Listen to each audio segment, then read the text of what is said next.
Hey guys, it's Libby. Today I'm doing, my typical Shakespeare content, but this is not going to be about a specific play. This is going to be about sort of all of the plays. So we're looking at Shakespeare and language today.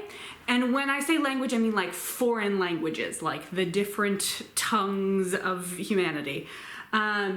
So some of Shakespeare's plays do have characters speaking in foreign languages. The Henry V has an entire scene, or it's sort of a scene and a half in French. Occasionally there are Latin expressions or Italian expressions, and in Henry IV Part 1, I think, Shakespeare says that a character is speaking in Welsh, but he clearly didn't know Welsh, and so I assume the actors would have just doing some like mumbo jumbo with a Welsh accent. But we're mainly sort of embracing the death of the author here and not paying attention to what Shakespeare himself was intending to sort of imply or to include in the elements of his characters, but about what we can understand about these characters if they were real people. So I'm going to be taking a sort of a historical linguistics approach to Shakespeare in this one. We're going to be looking at the time and place of all of his plays, and we're going to see like what language would the characters be speaking? Are they speaking the same language or different languages? And how similar is that to the language that Shakespeare was actually writing in? This is going to be a two-part video because there's a lot of plays, and I do not want this video to be 2 hours long. So we're going to go through them chronologically. We don't have like a perfect chronology for Shakespeare, so this is kind of a rough chronology, but I'm going to be starting with Two Gentlemen of Verona, and I'm going to get to As You Like It today. So, Two Gentlemen of Verona has a very popular Shakespearean setting, which is Italy. I think about a third of Shakespeare's plays are set at least partially in Italy. And the thing to know about Italy at the time that Shakespeare was writing was that it was not a unified country. It was multiple city-states, which kind of shared a culture and kind of a language. But we really should be considering them as distinct dialects of Italian, if not distinct languages. So in Italy, you've got languages or dialects, you'll hear me use both words, like Genoese, Sicilian, Sardinian, Venetian, Neapolitan, depending on what region you're from. And as you would expect, areas that are closer to each other have more similar dialects of Italian, and ones that are far away have more different dialects of Italian. So like Sicilian, even in modern day Italy, the Sicilian dialect is very different than the Italian that people on the mainland speak, because Sicily is an island and it's, separated from everybody else. And so the biggest distinction here is going to be north versus south. So Rome and north, and then south of Rome, and then Sicily are kind of like our three areas with meaningfully different dialects. So in this particular play, we've got two settings, Verona, as you would expect, and Milan. These are both northern Italian cities. Milan probably has its own language, which I'm guessing would be called Milanese. And then Verona is fairly close to Venice, so they would be speaking a dialect that we would probably identify as Venetian. The Veronan characters would be speaking Venetian. And in this story, we have three of our characters, Proteus, Valentine, and Julia, who go from Verona to Milan, and so they probably would have like stuck out like a sore thumb as soon as they open their mouths, based on the fact that they're speaking a different dialect. These are all fairly upper class people, so I think it's reasonable to expect that they would not be like utterly confused by a different dialect, but they're probably having to work a little bit harder to communicate with the locals in Milan. Next up, we've got the Taming of the Shrew, which is also largely set in Italy. And here we have like quite a tour of different Italian cities. If you did want to put this on in like a historically accurate version, not like historically accurate to Shakespearean performance, but historically accurate to the way the characters would have sounded, you'd get quite an interesting buffet of Italian dialects. So our initial setting is Padua, which is fairly near Venice, so they would also be speaking what we would identify as Venetian. Petruchio is from Verona, which again is also pretty close to Venice, so Petruchio and Catherine probably don't have a very difficult time communicating with each other, which would make sense given how good they are at doing puns. Then we've got Lucentio, who is extremely well traveled around Italy. So here's what he says in Act 1, Scene 3. Pisa, renowned for grave citizens, gave me my being and my father first. Vincentio's son, me, brought up in Florence, it shall become to serve all hopes conceived, blah, blah, blah, blah, blah.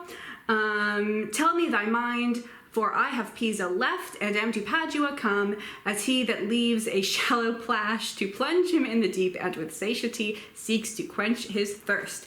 So Lucentio, fairly well traveled, also upper class. Not surprising that he's able to work in multiple dialects of Italian. However, the interesting thing is his servant Tranio in this play is actually pretending to be him for the majority of the play. And it's not clear if Tranio has had sufficient education to be able to communicate in all of these different dialects. We don't actually know where he's from.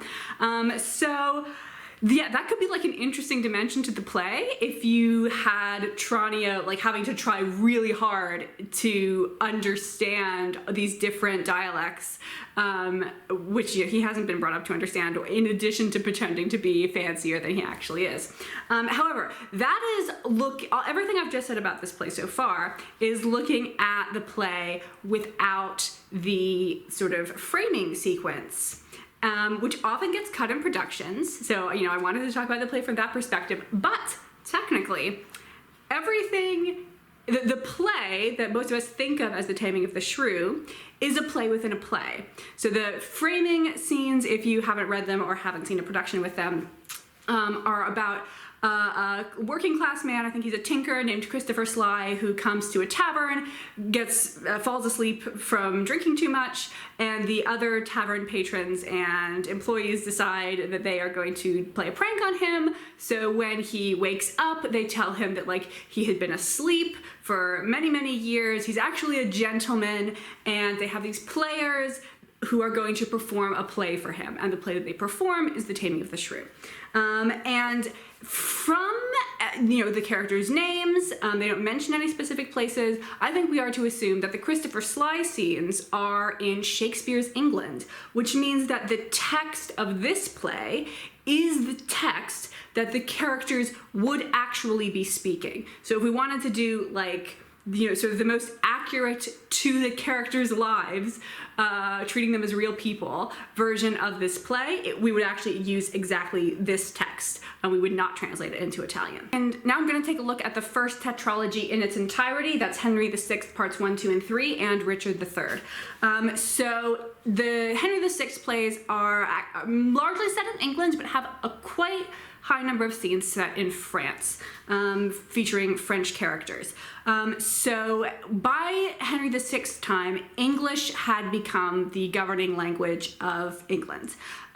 It was Henry VI's grandfather, Henry IV, who we'll talk about in a bit, who switched over to English being the governing language of England before it had been French, or Anglo-Norman. So Henry and the other English courtiers would certainly speak French, although that is not their native language, and it's not the language that they're doing government in. It's not the language that they would be speaking in the scenes set in England.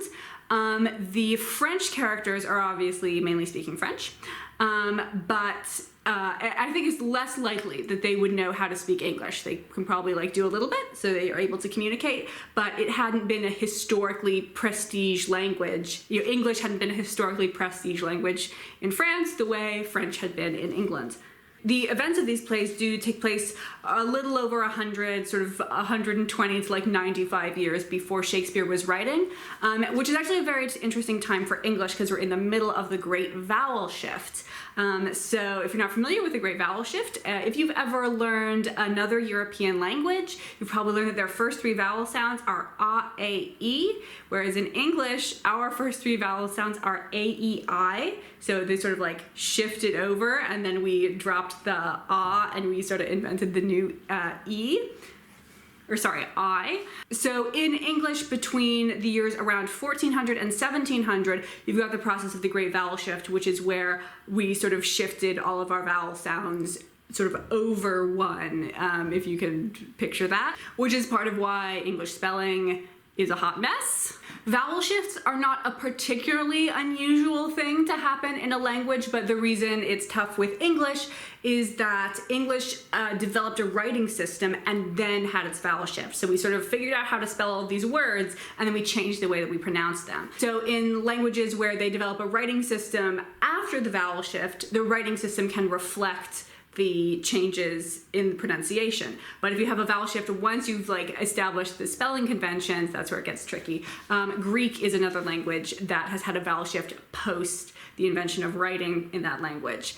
So yeah, if you're studying modern Greek, half the vowel sounds have just become E, which is very confusing for this person who knows ancient Greek. So Shakespeare is writing closer to the end of the vowel shift. You've got some words where you can sort of like pronounce them either way, or they're being pronounced in an intermediate way, or some regional accents of English have made the transition and others have not. But it is a little bit further along than where the vowel shift was when these plays were taking place. So the vowels in these plays, the way that these characters were actually speaking, and since these were real people, they did actually speak this way, had a little bit more of the like Middle English sort of Chaucer sounding vowels, where Shakespeare's are a little bit closer to our modern vowels. Then Titus Andronicus, Shakespeare's only play to be set in the late Roman Empire. So we are largely in Italy, however, this is when they're still speaking Latin before we were doing Italian. So I think I expect that all of the scenes would be in Latin if these characters were actual real people who were actually saying these things, with a couple of exceptions. So most of our characters are Romans, so they would speak Latin as their native, well, certainly as their primary language. When you get really late into the Roman Empire, things start getting a little bit messy. Who the emperor is sort of up for debate, and it's kind of like whoever has the strongest army at the time, and like maybe he can hold on to power enough to pass things on to his son, but very unlikely that it's going on for multiple generations. And you have some people coming from outside of the empire, or people who had been incorporated, who had moved into the empire, because even late in its life, there were so many benefits to living within the Roman Empire as opposed to outside of the Roman Empire. A lot of people were still coming in as refugees. So yeah, Latin is definitely the primary language, although some of the Roman characters may not have their native language be Latin. Then we have some non-Romans who have been taken prisoner. Tamara and her sons. Tamara is the queen of the Goths. So Gothic is an East Germanic language. We've got the Germanic language family. There were 3 branches. One of them is now extinct, and it's to that branch that Gothic now belongs. So you've got North Germanic, which is the Scandinavian languages, and Icelandic, if we don't count Iceland as Scandinavia. You've got the West Germanic languages, which are English, Dutch, and German, and then you have the East Germanic languages, which are things like Gothic. We do have a couple things that were written down in Gothic, or at least in some East Germanic languages, but we don't have like full narratives, so we don't have a great idea of what it sounded like. If you want to study an East Germanic language, there is enough material for you to figure out what's going on.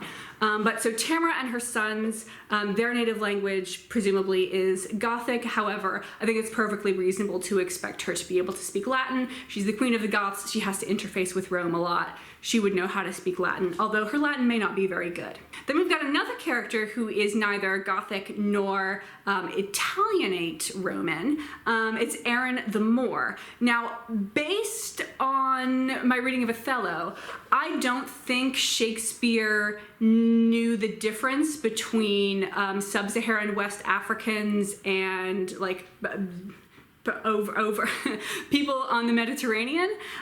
So it's unclear whether Aaron is like from the Maghreb, from like Tunisia, Morocco, or from the southern, what we think of as West Africa, like Ghana, Cote d'Ivoire. I'm gonna go with his homeland is Morocco, because Moor is, you know, where we get the name Morocco, and he's called Aaron the Moor, so I'm gonna run with it. So at this point, Morocco was part of the Roman Empire. It had been, at this point, settled by the Berbers. You know, before the Romans came, there were the Berber people, the people speaking Berber languages. I think Berber is a Semitic language, but let me go check that. Oh no, Berber is its own language family, although it is Afro-Asiatic. So it is related to the Semitic languages like Hebrew and Arabic, but it is its own family. So Aaron is, we're saying Berber, but the Northern Africa was also part of the Roman Empire. And so it's actually not clear whether his native language would be Latin or a Berber language, or if he was raised bilingual. It's entirely possible that the only language he speaks is Latin, and he actually has an easier time communicating with the Roman characters than his lover Tamara does.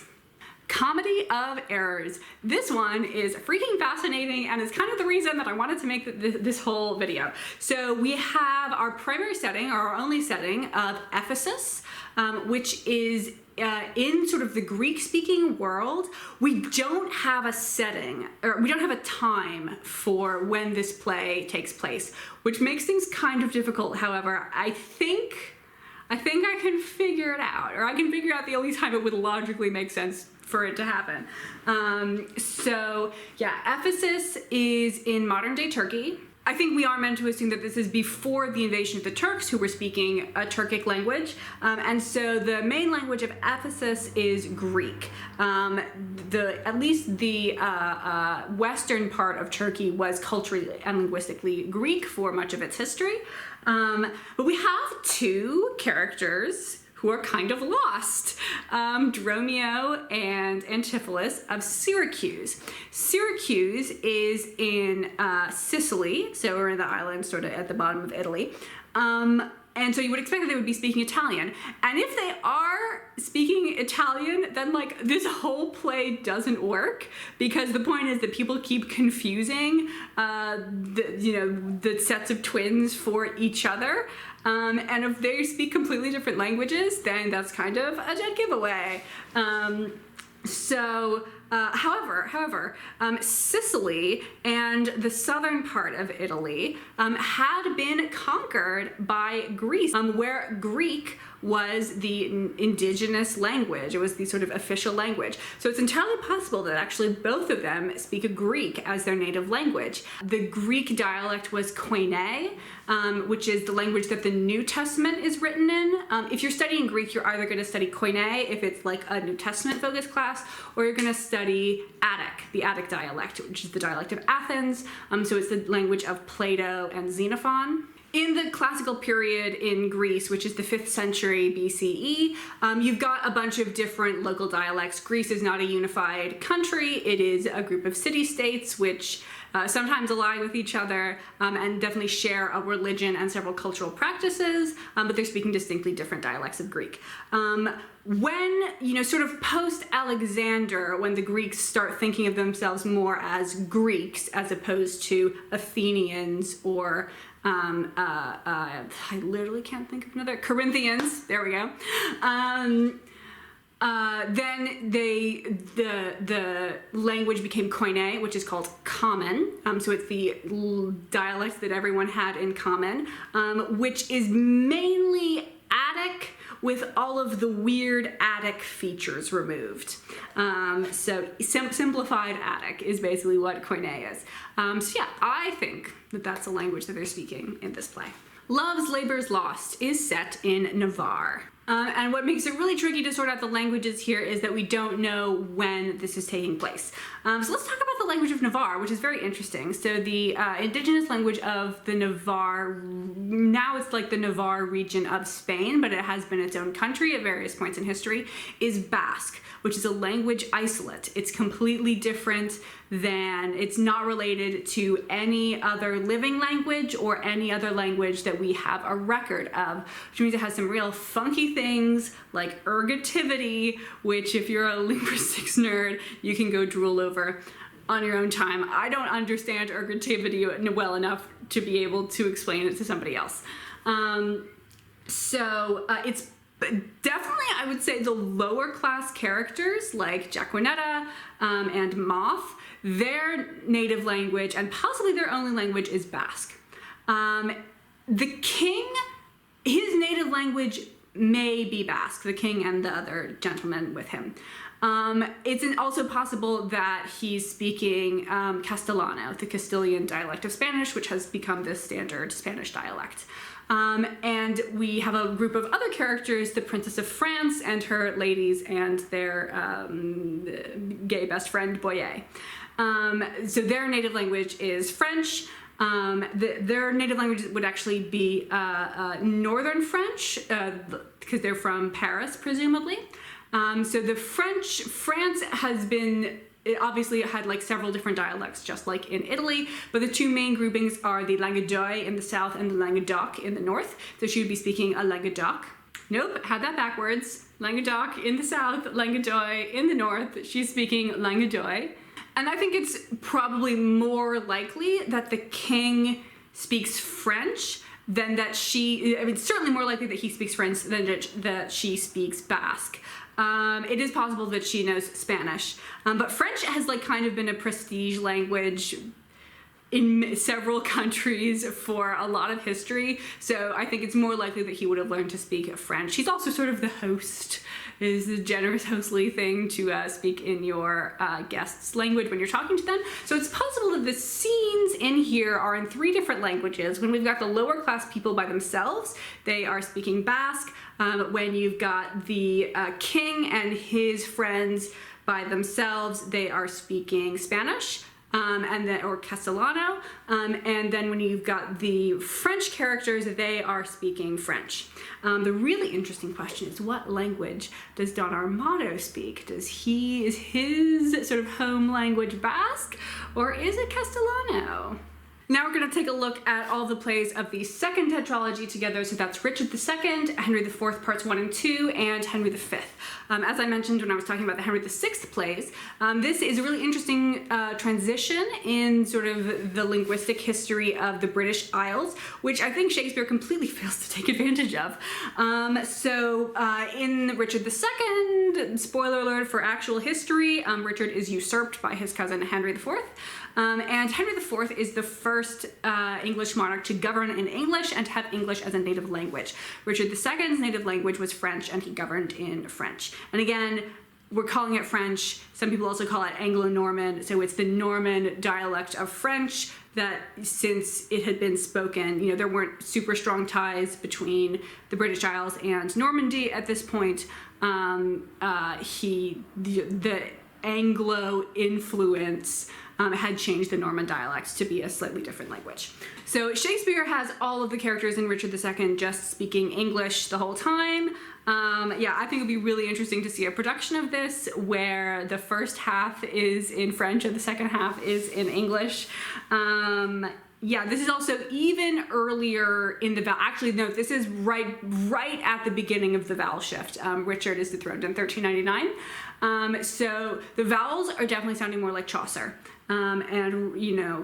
I think the court is especially since there's a lot of men tend to have more conservative speaking styles than women, because women sort of have nothing to lose, so might as well talk funny, whereas men, like, your image in front of other people is more important, so men tend to change linguistically more slowly. That also tends to be true of gender and sexual minorities and racial minorities, which is why Black drag queens invent all the good slang. And then, as I also previously mentioned, in Henry IV Part 1, we have the scene in Welsh where you have a married couple in which he only speaks English and she only speaks Welsh, and they are attempting to communicate, and they end up using her dad as a translator. Hot. In Henry V, you also have a couple interesting things going on. One is Shakespeare clearly trying to make a contemporary political message showing the unity of what would be the United Kingdom, with an English captain, a Welsh captain, an Irish captain, and a Scottish captain, all like being very enthusiastic for Henry's cause. Llewellyn, who is Welsh, his native language is presumably Welsh, but he also speaks English. Mac Morris, the Irish captain, again, presumably his native language is Irish. And then Jamie, the Scottish captain, his native language is presumably Scots, which is a different language than English. So there's Scottish English, which is English spoken with a Scottish accent and with some differences in vocabulary. That language started developing, or that dialect of English started developing after James I became King of England and started governing both England and Scotland in English. However, Scots, the separate language, started developing, it sort of broke off around in the time period of Middle English, or actually Old to Middle English. So both the Scots language and the English language had were majorly impacted by the Viking invasions with Norse-speaking people coming into mainly like sort of northeastern England. So that's sort of the center of it, and as you radiate out, you get less and less Norse influence. So if you're down in like Devon, there's very little Norse influence, but if you're in, York, obviously major Viking settlement, a lot of Norse influence. And so before England really got united as one single kingdom, it's the same situation as Italy. You've got different related dialects. So Scots was its own dialect, and then because the southern part of Scotland, where it was spoken, didn't get incorporated into England, it didn't have to start to standardize its language. So all of the different regions of England, they're interacting with each other. They are getting, they're having to deal with the same laws. The lords are talking to each other, and the language dialects start to sort of converge. Scots didn't experience that, so you can like kind of figure out if your native language is English, you can kind of figure out what people are saying when they speak Scots, but you have to like work really hard to do it. And also, I'm not talking about Scottish Gaelic. That is a different language. It's a Celtic language. Both Scottish English as an English language, an English dialect, and Scots are Germanic languages. Anyway, what was I talking about? Oh, the different captains. So Jamie, because his native language is presumably Scots, and Scots and English are close enough, and even closer at the time that this play is taking place, it's entirely possible that he would be able to just speak his native language, and like the English-speaking people would be able to figure it out. But that's not true with the Irish and the Welsh captains, because Irish and Welsh are absolutely two different. No communication is possible. If you were trying to have a conversation with an Irish or Welsh speaker and your native language is English. Oh, sorry, one last thing about Henry V. So we got Princess Catherine and her maid Alice, who were speaking English, and in the final romantic scene, we got a kind of similar problem that we had in Henry IV Part 1, which is that Catherine speaks very limited English, and Henry is saying that he doesn't speak very good French. I actually don't know if that would be true. I think that the actual Henry would speak better French, given how recently French had been like the primary language of England. Next up is Romeo and Juliet, which is actually quite straightforward. Pretty much everyone is from the same town, right? Am I forgetting something? Yeah, so we're all in Verona, which means we're all speaking the Venetian dialect of Italian. Midsummer Night's Dream. Okay, this one is fun. So this is set in ancient Greece. So they're speaking Greek. It's actually not totally clear. The fairies are very English-seeming fairies. I think it might be fun to have the fairies speaking a different language. So we're set in Athens. So you might think that we're speaking the Attic dialect, but I think this is actually happening way before we had the Attic dialect. So if we can trust Greek mythology, we can kind of roughly date when Theseus was alive. So it's possible that Theseus was an actual dude. So the quasi-archaeologically confirmed and definitely sort of a traditional date for the fall of Troy is 1176 BCE, which means that the the siege of Troy began in 1186 BCE, so like really, really long time ago. Plato's alive in the 5th century, so like 400-ish BCE. So we're talking about 700 years before that. Theseus reportedly abducted Helen of Troy before she got abducted by Paris when she was quite young and he was older. So this is presumably taking place before the abduction of Helen. So if we're gonna say like Siege of Troy begins in 1186, Helen maybe gets abducted in 1196, we are in maybe like 1210 to 1200 BCE. So the Greek that they're speaking is quite different, although still sort of semi-recognizable. Think about reading Chaucer today. I realize I'm making a lot of Chaucer references.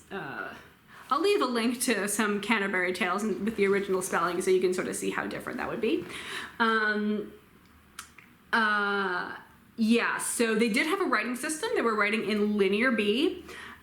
Which is actually a very, I don't have time to get into all this. It's a very interesting writing system if you want to look up Linear B. It's logographic. It doesn't use graphemes. King John. So this one we're in the early 13th century in England. So this is before England has switched away from Anglo-Norman towards English as a language of governance. So John's native language is Anglo-Norman. A lot of scenes in this play are about his conflict with the King of France, about who the king should be, and so yeah, I think all of those scenes would be happening in French, in Anglo-Norman, or he's speaking Anglo-Norman and the king is speaking French, which were close enough that it wouldn't be a problem. There is also the King of Bohemia who's in here. You know, it's not totally sure what Shakespeare meant by by Bohemia. It is in the modern day Czech Republic, so we might expect him to be speaking a Slavic language. Whether the king would be speaking that language as opposed to like Italian or German is a Germanic language is unclear. Also, Shakespeare in A Winter's Tale depicts Bohemia as having like a sea coast, so who knows what that means. In any case, the majority of this play is spoken in French by the characters. Okay, I've done 13 plays and my voice is starting to die. So I think we're actually gonna make this a 3-part video and I'm gonna cut things off here so I can start editing and hopefully get this out before January. Yeah, so thank you guys very much for watching. I'm happy to answer any questions you may have in the comments, and also I've been talking really fast and I talked about a bunch of different things, so it's entirely possible that I made a mistake, so feel free to point that out if I have made so, and I'll attempt to do corrections. Actually, I'm probably going to film the next video before I get this one up. I will attempt to address corrections at some point.